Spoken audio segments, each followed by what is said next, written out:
तो Indian polity से संबंधित जो भी वीडियोस थी, जो भी डेटा था, मैंने सारा का सारा इस चैनल पे अपलोड कर दिया है। आपको बस प्लेलिस्ट को देखना है। एक तरफ से आपके सारे पॉलिटिकल साइंस के जो भी इंपॉर्टेंट नोट्स हैं सब कुछ आपको इस चैनल पर मिल जाएंगे। सेम इसी तरह से जो एंशिएंट इंडियन हिस्ट्री है, तो एंशिएंट इंडियन हिस्ट्री को भी मैंने पूरा का पूरा कंप्लीट कर दिया इस चैनल पे। आप प्लेलिस्ट को चेक कर लीजिए, पूरी एंशिएंट इंडियन हिस्ट्री आपको देखने को मिल जाएगी। इसके अलावा जो अब मैं यहाँ पे लेके आ रहा हूँ ये है मिडिवल इंडियन हिस्ट्री, और इसकी भी बहुत सारी वीडियोस ऑलरेडी पहले आ चुकी हैं। अभी हम यहाँ पे जो है मुगल वंश पे आ गए हैं, तो मुगल वंश के पहले भी सब कुछ सीक्वेंस में है। आप एक बार प्लेलिस्ट को चेक कर लेना और फिर हम जो है अब आगे बढ़ेंगे। ठीक है, इंडियन ज्योग्राफी को भी मैं लेके आ रहा हूँ यहाँ पे, लेकिन इंडियन ज्योग्राफी को जो मैं वाइट बोर्ड के थ्रू आपको पढ़ाऊँगा, मतलब कि वो फेस कैम वीडियोज़ होंगी जैसे हम स्कूल या कोचिंग सेंटर्स में पढ़ते हैं। क्योंकि मतलब मेरा पर्सनल मानना है कि ज्योग्राफी को थोड़ा मैप वगैरह बना के थोड़ा इस तरह से मैं आपको अच्छे से समझा सकता हूँ। क्योंकि ऐसे पढ़ेंगे तो ज्योग्राफी समझ में नहीं आएगी। हालांकि यहाँ पे भी मैप लग सकता है, इमेज लग सकती है, और फिर यूट्यूब जो है कॉपीराइट देके इस चैनल को भी उड़ा देगा। तो इसलिए मैं जो है ये गलती दोबारा नहीं करने वाला, इमेज तो मैं डालने वाला नहीं किसी भी हाल में। हाँ, बाद में कभी होगा तो वो चीज़ अलग है, लेकिन फ़िलहाल मैं तब वाइट बोर्ड से उसको पढ़ाऊँगा यहाँ पे। मुझे नहीं पता आप लोग पता नहीं इस वीडियो को देखोगे भी नहीं देखोगे, लेकिन अगर देख रहे हो तो चैनल को सब्सक्राइब कर लेना। काफ़ी यूज़फुल कंटेंट है इस पे। ठीक है, तो चलिए वीडियो को शुरू करते हैं। मुगल वंश, बाबर। देखो, इसका पूरा नाम था जहीर उद दीन मोहम्मद बाबर। जलालुद्दीन नहीं है, वो अकबर था। याद रखना, जहीर उद दीन मोहम्मद बाबर। इसको आप गूगल भी कर लेना, ये बिल्कुल सही नाम है। पूछा जा सकता है बाबर का पूरा नाम क्या था। इसका जन्म होता है 14 फरवरी 1483 में। अंदीजन है जो फरगना, फरगना ही आपको नाम देखने को मिलेगा। अंदीजन फरगना उज्बेकिस्तान जो जगह है वहाँ पे इसका जन्म हुआ था, और इसकी डेथ हो गई थी 26 दिसंबर 1530 को आगरा में।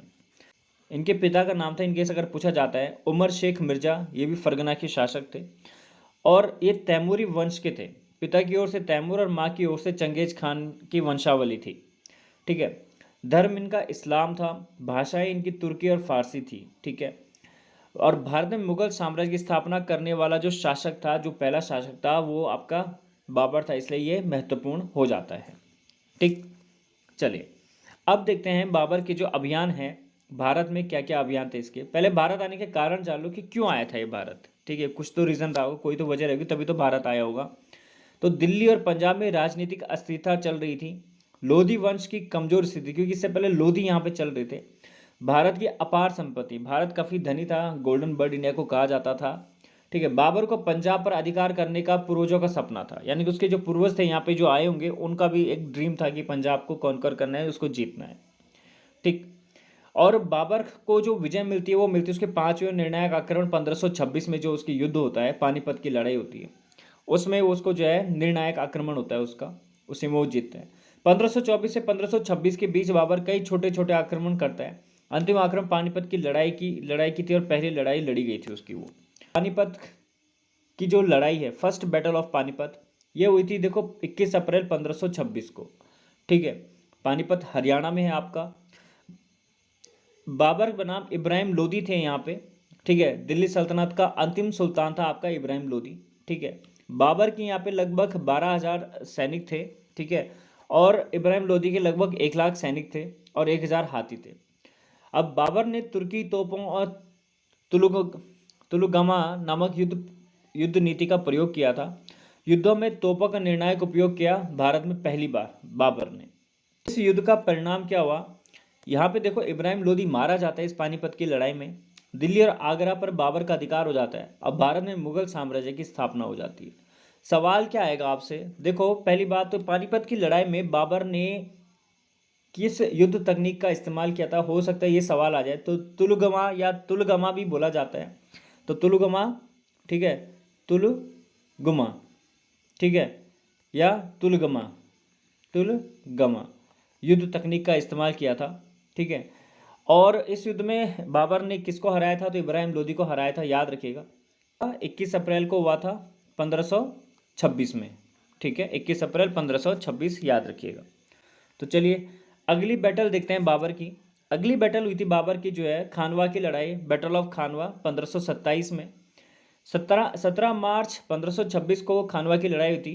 यह स्थान जो है भरतपुर राजस्थान के पास है आपका खानवा। ठीक है, बाबर बनाम यहाँ पे कौन थे, राणा सांगा जो मेवाड़ के थे, शासक, इनके बीच बाबर और राणा सांगा का युद्ध होता है। बाबर ने यहाँ पे भी जो है तोपों और तुलगमा का प्रयोग किया था। युद्ध से पहले जिहाद की घोषणा बाबर ने की थी। तो परिणाम क्या हुआ कि राणा सांगा घायल होकर युद्ध से हट जाता है, पीछे हट जाता है और राजपूतों की शक्ति कमजोर हो जाती है। बाबर ने भारत में स्थायी राज्य स्थापना की दिशा में कदम बनाना शुरू कर दिया था। ठीक है, इसके बाद जो अगला मोस्ट इम्पॉर्टेंट बैटल है, बैटल ऑफ चंदेरी, 1528 में ये हुई थी।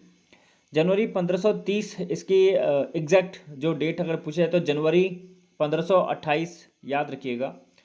चंदेरी मध्य प्रदेश में ये युद्ध हुआ था। ठीक है, चंदेरी पर बाबर का अधिकार हो गया था। कई राजपूत वीरगति को प्राप्त हुए और महिलाओं ने जौहर किया था।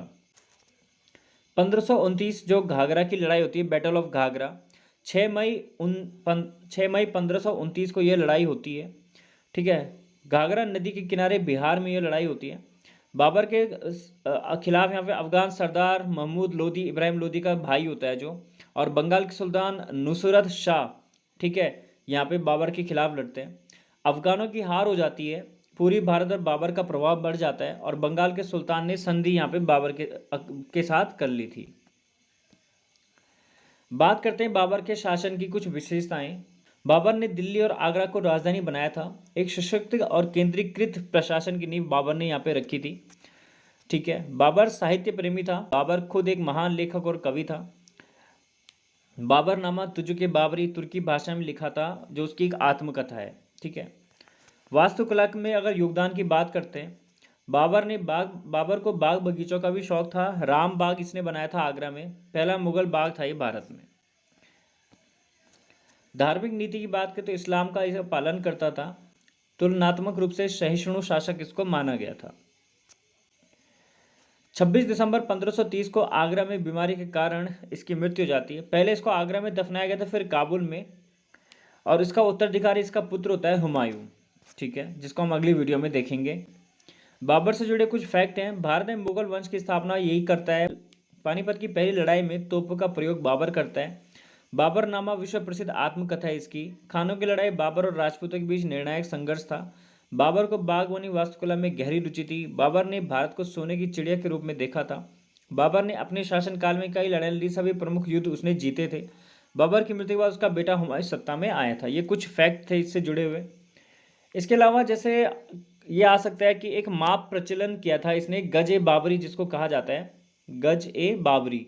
ठीक है, बाबरनामा में ये लिखित मिलता है। तो ये एक्चुअली गज ए बाबरी क्या था, एक मेजरमेंट की यूनिट थी इसकी। ठीक है, यूनिट थी वो मेजरमेंट करने की, माप करने की। ठीक है, ये पहला मुस्लिम शासक था जिसने बादशाह जो कहते हैं, बादशाह की उपाधि इसने धारण की थी। ठीक है, तो शाहरुख बादशाह के नाम करके बादशाह रैपर मत कहना और बादशाह एसआर के मत कहना। यहाँ पे बाबर को पहला जो है बादशाह कहा जाता था।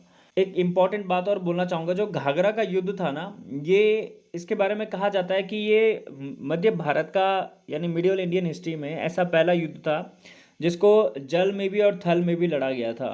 ठीक है, मतलब वहाँ पे घाघरा रिवर है तो रिवर में भी मतलब लड़ा गया इसको और ज़मीन पे भी इसको लड़ा गया था। ठीक है, बाबर जो बेसिकली जीतता है ना हर बार, उसका जीतने का मेन रीज़न होता है तोप के गोले थे उसके पास, जो टेक्नोलॉजी वो लेके आया था, टेक्नोलॉजिया तो वो तोप के गोले थे। ठीक है, मिलते हैं नेक्स्ट वीडियो में। हम हुमायूं को पढ़ेंगे, तो मिलते हैं नेक्स्ट वीडियो में। पहली बार आए तो सब्सक्राइब ज़रूर कर लीजिएगा।